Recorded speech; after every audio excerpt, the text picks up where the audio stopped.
Hello and welcome to our weekly commodity market outlook with me Neelmani Sen. Last week की यदि बात करें तो कमोडिटी मार्केट के लिए पिछला हफ्ता तेजी वाला ही रहा, जहां पर सिर्फ क्रूड ऑयल को छोड़ करके अक्रॉस सभी कमोडिटीज में हमें एक अच्छी तेजी देखने को मिली है।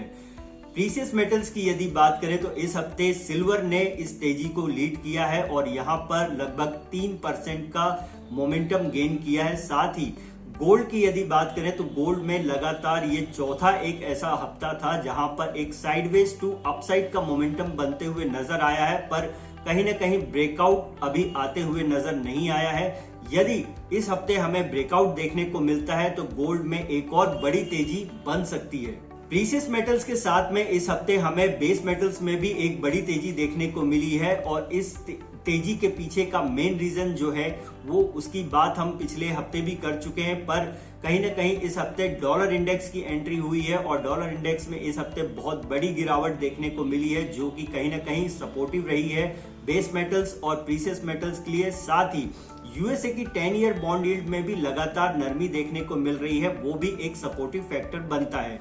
और जो ट्रेड वॉर की सिचुएशन बनी हुई है, साथ ही जियोपॉलिटिकल अनसर्टेनिटी भी है, तो ये कहीं ना कहीं हमें प्रीशियस मेटल्स और बेस मेटल्स के लिए एक तेजी का अप मोमेंटम बनते हुए नजर आ रहे हैं। टेक्निकली अगर बात करें तो नेक्स्ट वीक के लिए प्रीशियस मेटल्स में बाय ऑन डिक्लाइन के अप्रोच के साथ में ही काम करना चाहिए, खास करके सिल्वर में। नेक्स्ट वीक की यदि मैं बात करूं तो ग्लोबली कई इकोनॉमिक नंबर्स आने हैं और अक्रॉस ये नंबर्स काफी इंपॉर्टेंट रह सकते हैं। जैसे कि यूएसए की तरफ से यदि मैं बात करूं तो जोल्टस जॉब ओपनिंग के नंबर्स आएंगे, साथ ही कोर सीपीआई और पीपीआई के नंबर्स हैं, अनएम्प्लॉयमेंट क्लेम्स और साथ ही कंज्यूमर सेंटिमेंट्स के साथ में इन्फ्लेशन एक्सपेक्टेशन के नंबर्स आने हैं।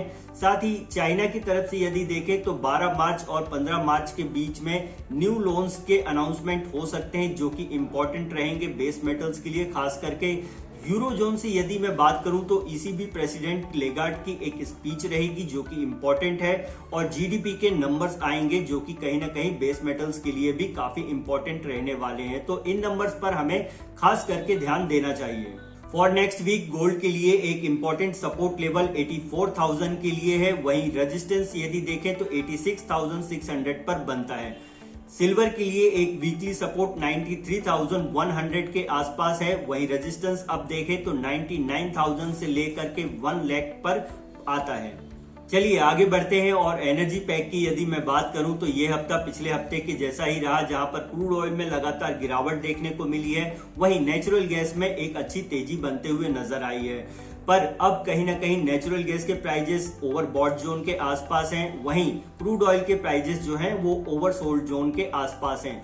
तो इस हफ्ते जो कि अगला हफ्ता रहने वाला है वो काफी कॉशियस रहेगा। यहाँ पर हमें लोअर लेवल से बाउंस बैक देखने को मिल सकते हैं क्रूड ऑयल में। वहीं नेचुरल गैस में यदि देखें तो 400 लेवल एक साइकोलॉजिकल लेवल है, जहां से हमें कुछ प्रॉफिट बुकिंग भी देखने को मिल सकती है और यदि वो सक्सेसफुली क्रॉस करते हैं 400 लेवल एमसीएक्स पर, देन फिर हमें एक और बड़ी तेजी बनते हुए नजर आ सकती है। टेक्निकली अगर बात करें तो इस हफ्ते क्रूड ऑयल में सेल ऑन राइज की स्ट्रेटेजी और नेचुरल गैस में बाय ऑन डिक्लाइन के स्ट्रेटेजी के साथ में अप्रोच किया जा सकता है, पर कहीं ना कहीं लोअर लेवल और हायर लेवल पर नेचुरल गैस में थोड़ा ध्यान रखना होगा। For next week crude oil के लिए एक इंपॉर्टेंट सपोर्ट लेवल 5,600 पर है, वहीं रेजिस्टेंस देखें तो 6,150 पर बनता है। नेचुरल गैस के लिए इंपॉर्टेंट सपोर्ट लेवल 328 के आसपास है, वहीं रेजिस्टेंस देखें तो 397 पर बनता है। बेस मेटल्स की यदि मैं बात करूं तो बेस मेटल्स में फाइनली 3 हफ्तों के लगातार कंसोलिडेशन के बाद इस हफ्ते हमें ब्रेकआउट आते हुए नजर आया है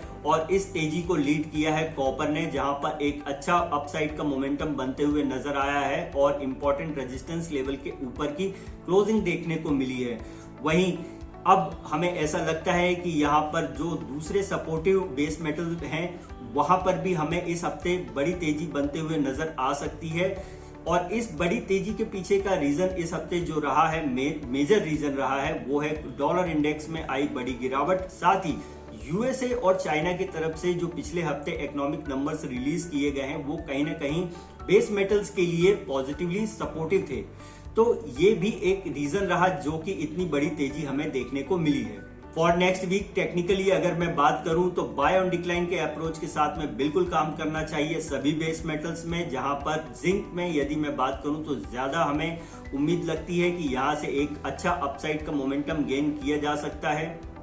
सभी बेस मेटल्स के सपोर्ट एंड रेजिस्टेंस की यदि बात करें तो कॉपर में इंपॉर्टेंट सपोर्ट 860 पर है, वहीं रेजिस्टेंस अब देखें तो 900 पर बनता है। जिंक के लिए इंपॉर्टेंट सपोर्ट 267 पर है, वहीं रेजिस्टेंस अब 280 पर आता है।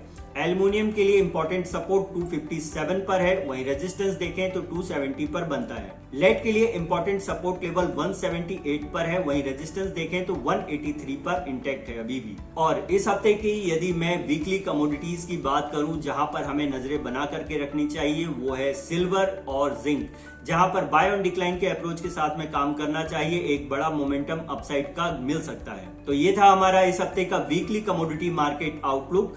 Such is more update, please join our YouTube channel and like, share and comment also. Thank you.